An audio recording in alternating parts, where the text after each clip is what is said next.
In this segment, we're going to take apart two computers completely. You've got two different machines here. This is a desktop machine. This is a tower machine. This particular one uses what's called a toolless case, so I won't need most of the tools that are in front of me. This one is an older style model, which I will require as many tools as I can possibly get my hands on to take it apart.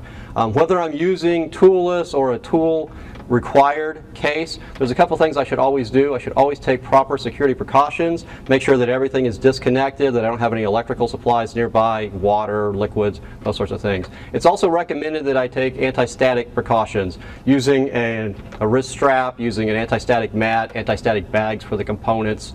When I do take these apart, these are junk machines, so I won't be doing those precautions per se, but if it was your own machine and it was a costly machine, I would encourage you to do so. Okay, let's get started on this one now. Good thing about being a toolless case is we don't need a lot of tools to work on this. Every now and then you might need a screwdriver, but that's about it. Press the releases in on the side on this desktop model, and it opens up to a 90-degree angle, so you can see the spaghetti which is hidden in between. Along the bottom, we have the motherboard. At a 90-degree angle to the motherboard, this particular unit has what's called a daughter board. The daughter board fits in there and then allows the expansion ports, expansion cards, to be placed in at a parallel angle to the motherboard. This conserves space. It's very easy just to pull that out. I've got a handle there. And these cards don't even need screws to hold them in. They pop in as well very easily. So completely toolless. The next expansion card we have is the AGP video monitor with a DB15 connection on the end. A lot of the newer models are not using the AGP, although it's still the most common standard. And what you'll find is a PCI Express or PCIe card in its place. But that's our DB15 video card there. The problem with this particular unit is that the power supply burned up, and that's evident by looking at the burn marks on the front of it. There's some on the side, some on the top up here as well. Plus there's usually ozone that comes off from it that you can smell what happened.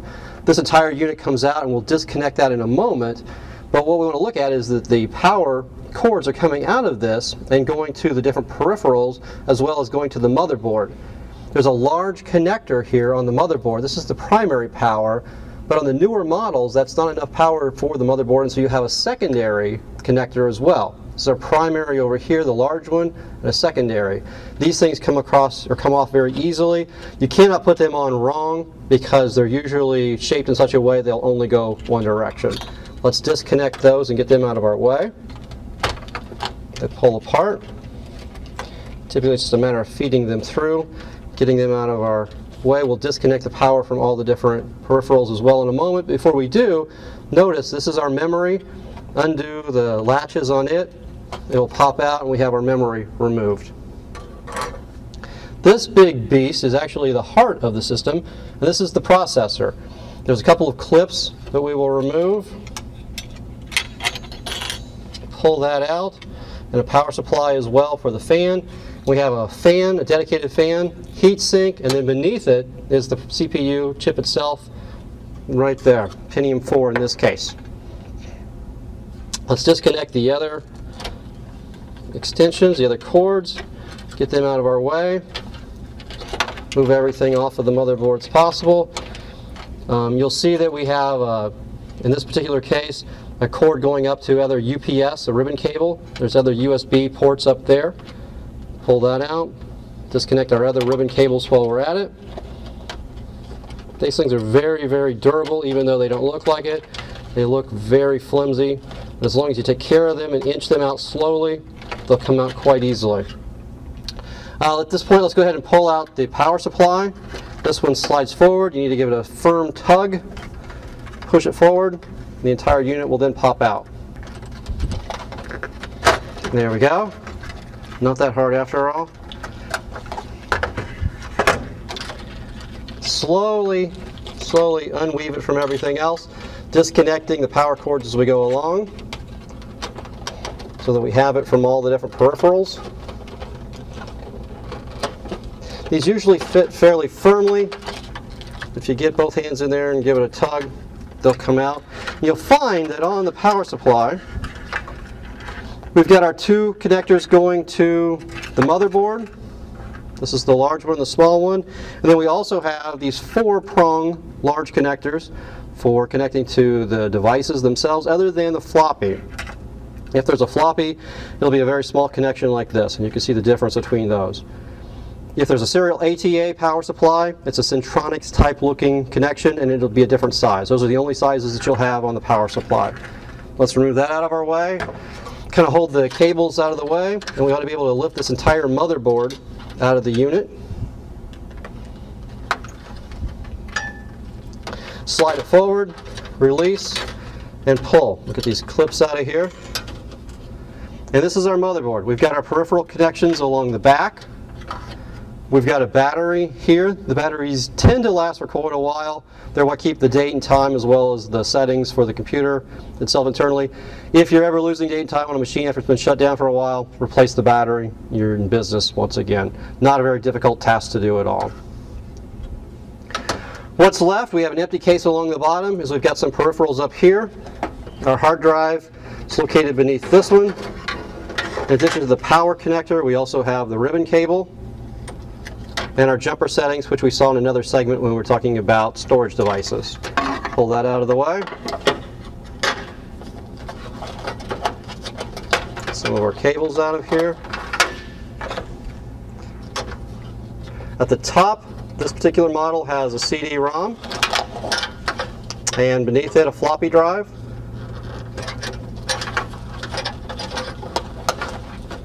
Both of those simply slide into place using rails.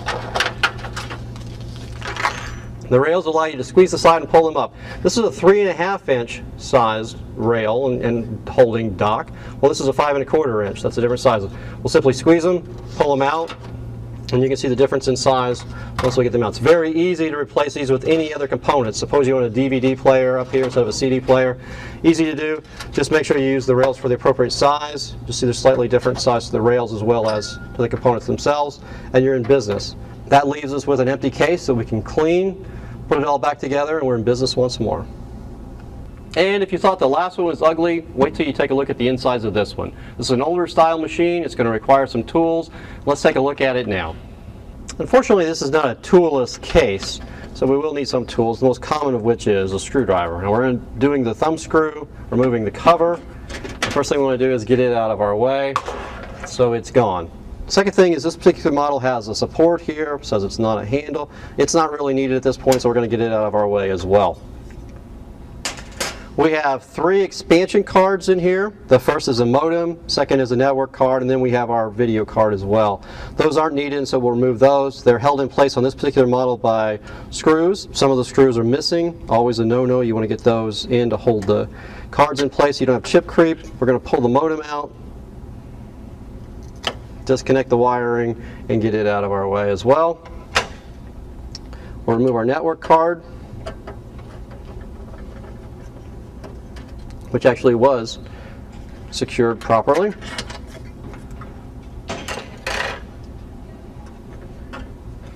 Remove our video card out of our way. And we have the motherboard here. We've got our power supply connectors coming to it.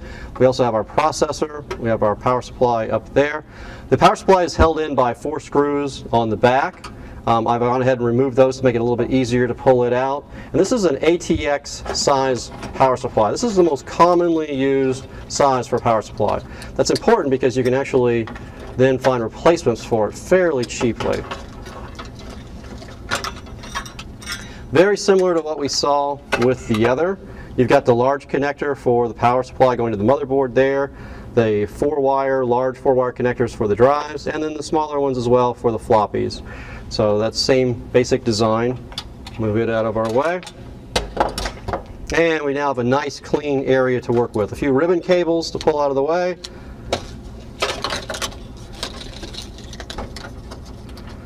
They come out very easily. You want to be careful you don't pull just on the ribbon itself and tear it. As long as you're very careful with them, they're a lot more durable than what you might tend to expect.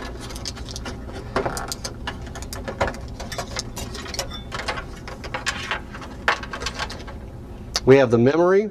Pull the memory out, undo the release, pull it out, straight out, and we are So in memory, this is our fan. We have an external fan in addition to the fan which was on the power supply.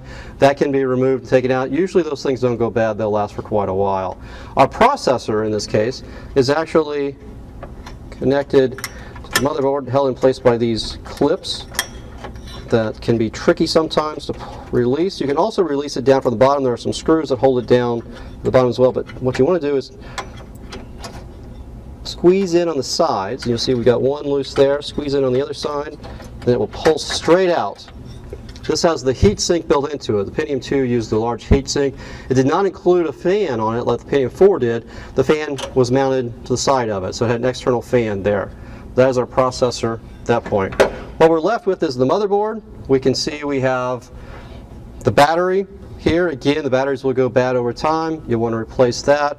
We've got the ports. This is held in place by a screw, single screw in this case, which I moved earlier, and we pull it out. And you'll see that even at the bottom, where there's hardly any room for anything to get to, you've got dust that will collect along there. You want to get rid of that dust. This is the soldering on the back of the motherboard, which must be careful not to touch the actual metal, or else you're going to short out. You should never touch any of this by hand. All these cards should be placed in anti-static bags if you're planning on using them again. You want to clean out the case and get rid of it. What we're left with now are the drives in the front, and for that we're going to spin this around. We'll remove the front cover by pressing the releases. Get rid of the front cover. And these drives come out from the front. So for example, this is our floppy drive. We've got two releases here.